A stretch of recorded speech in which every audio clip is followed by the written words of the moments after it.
Brought to you by TechnoSpark 20 series smartphones. I'm superhuman.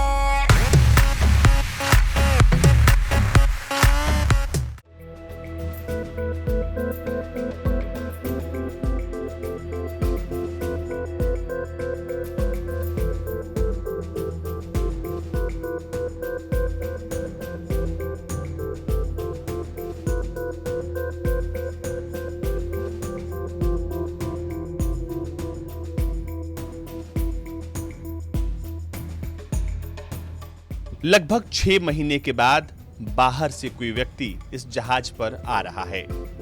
इस जहाज पर पिछले 6 महीने से इसके क्रू मेंबर यहीं पर रह रहे हैं क्योंकि इस जहाज को हूतियों ने किडनैप कर लिया था। यह है गैलेक्सी लीडर। इस जहाज को हूतियों ने 19 नवंबर 2023 को किडनैप किया था और तब से ये यमन के होदैदाह पोर्ट पर खड़ा है, लेकिन ये जहाज हिल भी नहीं सकता। इसकी 24 घंटे निगरानी हूती के लड़ाके करते हैं और अब हूतियों की देखरेख में यहाँ पर एक international committee of red cross की टीम पहुंची है जो यहाँ के लोगों से बात करेगी। इस जहाज पर 25 लोग जो इसके क्रू थे वो अभी भी यहीं पर हैं। फिलिस्तीन के समर्थन में हूतियों ने इस जहाज को अगवा किया था और तब से ये जहाज होदैदाह के पोर्ट पर खड़ा है, लेकिन आज तक दुनिया का कोई भी मुल्क इसे छुड़ा नहीं पाया। हूतियों ने इस जहाज के सभी क्रू मेंबर्स को भी यहीं पर बंधक बनाकर रखा है और अब इनसे बात करने पहुंची है international committee of red cross. International committee of red cross की टीम के लोग जब यहाँ पर पहुंचे तो उन्होंने लोगों से बातचीत की। उन्होंने उनके घर वालों का मैसेज इन तक पहुंचाया और इनका मैसेज घर वालों तक पहुंचाने की बात कही है। इस जहाज की बात करें तो ये जहाज पनामा में रजिस्टर्ड है और इसके मालिक हैं निप्पॉन यूसेन, जो कि एक जापानीज शिपिंग कंपनी है और इसी के साथ इसकी थोड़ी हिस्सेदारी एक इजरायली बिजनेसमैन अब्राहम उंगर की भी है, जिसकी वजह से हूतियों का मानना था कि इस जहाज पर इजरायली बिजनेसमैन का भी स्वामित्व है और इसी वजह से इस जहाज को किडनैप कर लिया गया। क्रू मेंबर्स में से 17 लोग फिलीपींस के हैं, बाकी बुल्गारिया, यूक्रेन, मैक्सिको और रोमानिया के क्रू मेंबर्स अभी भी इसी जहाज पर रह रहे हैं।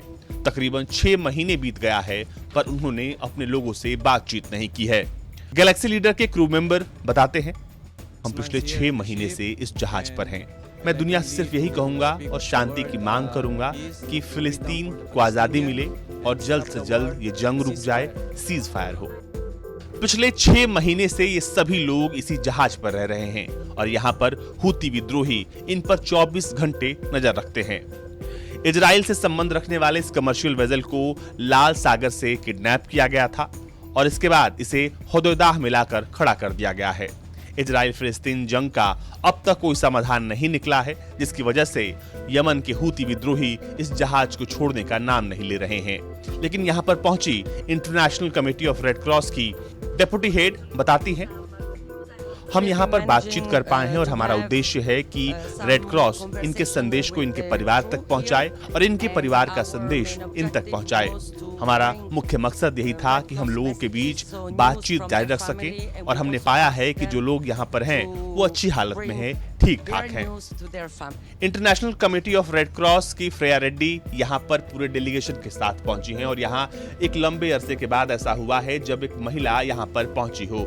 बीच में ये जहाज यमन के हूती विद्रोहियों के लिए एक पिकनिक स्पॉट था जहाँ पर यमन के रहने वाले लोग घूमने आया करते थे और अब यहाँ पर international committee of red cross के लोग पहुंचे हैं और इस वजह से यहाँ के क्रू मेंबर्स में थोड़ी सी उम्मीद जगी है। 6 महीने से ज्यादा का वक्त हो चुका है गैलेक्सी लीडर को हाईजैक किए हुए, लेकिन दुनिया का कोई भी देश कुछ खास काम नहीं कर पाया है। हूतियों की मांग है कि जल्द से जल्द इजराइल गाजा के खिलाफ सीज फायर करे, तब जाकर आगे की बातचीत हो सकती है। आपको बता दें कि लाल सागर से होने वाला व्यापार लगभग पूरी तरीके से प्रभावित हो चुका है क्योंकि इस पूरे इलाके में हूतियों ने आतंक मचा कर रखा था। वो इस इलाके से गुजरने वाली हर कमर्शियल शिप पर निशाना साधते थे, उन पर हमला करते थे, जिसकी वजह से अब व्यावसायिक जहाज इस रास्ते से न जाकर लंबा रास्ता अख्तियार कर रहे हैं। ब्यूरो रिपोर्ट, भारत तक।